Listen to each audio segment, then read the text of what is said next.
Hi everyone, today I will be presenting our study on room occupancy detection.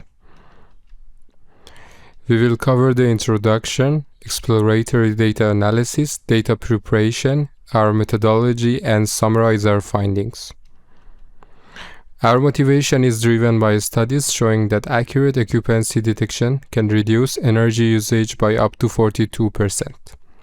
So the task here is to detect occupancy of an office room accurately.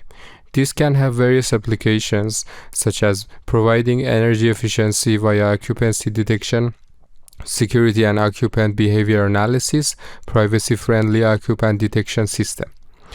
For the dataset, 3 datasets were used in this work, 1 for training and 2 for testing the models considering the office door opened and closed during occupancy. We have provided 5 different solutions using different AI algorithms. We began with an exploratory analysis of the data. So as you can see here, the authors of the datasets use various kind of sensors and camera and Raspberry Pi and Arduino microcontroller to create a system and put it in a specific side of the room and trying to record the information in a time interval.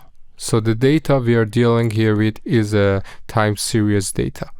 So the features in the datasets are date, temperature, relative humidity, light, CO2, humidity ratio, and occupancy. So if you think about the architecture you see in the picture A, you will understand that the dataset may not be very successful in generalizing to different kind of rooms with different kind of windows and blinds and different kind of situation. So it's a very specific configuration which is designed for this room, and here in the picture B you can see like what is the vision of this system over the room. So here you can see some of the features plotted over the time. For example, temperature over the time, light over the time, CO2 over the time, and humidity ratio over the time. So one thing you can get from these plots is that the scale of the features are very different. So the temperature is like 23 at the max, CO2 is like 2000, and humidity ratio is like very close to 0 since it's a ratio, and it's between 0 and 1, and the light is about like 1600 at the max. And here you can see the label distribution with 0 meaning not occupied and 1 means occupied. And on the right side you can see the correlation between different variables. So for example, humidity and temperature has a negative correlation, or occupancy and CO2 has a kind of high positive correlation. And the other interesting example can be like correlation between the light and occupancy. So as you can see here, it's a high value and it's positive. So maybe it indicates that when people are in the room, they are most probably use the light. So that's the reason that the correlation between light and occupancy is so high. So based on what we learned from the data in the exploratory data analysis part, we decided to balance the dataset using a SMOT technique, which stands for synthetic minority oversampling technique. And we also decided to normalize the values to make it easier for the learning algorithms to do the learning process. So for the first method, we implemented random forest classifier with 100 trees. As you can see, we have 3 scores here. So first is for validation, the second is for test 1 dataset, and the third one is for test 2 dataset. And just a quick reminder that the reason that we have 2 sets for test is that we are considering solving this problem, one with the open door and one with a closed door, and this is the way that the dataset is designed by default. So for the second method, we have used multi-layer perceptron, or MLP. The MLP model comprises 3 linear layers with ReLU for 2 first and sigmoid for the last layer. So on the left side, you can see the architecture of this model.